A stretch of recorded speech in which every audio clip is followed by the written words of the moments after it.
शिव शंकर को जिसने पूजा उसका ही उद्धार हुआ।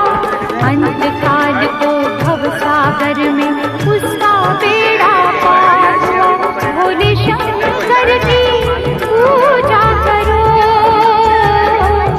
ध्यान चरणों में इसके धरो। शिव शंकर को जिसने पूजा उसका ही उद्धार हुआ। शिव शंकर को जिसने पूजा उसका ही उद्धार हुआ। अंत काल को भव सागर में उसका बेड़ा पार हुआ। भोले शंकर की पूजा करो, ध्यान चरणों में इसके धरो।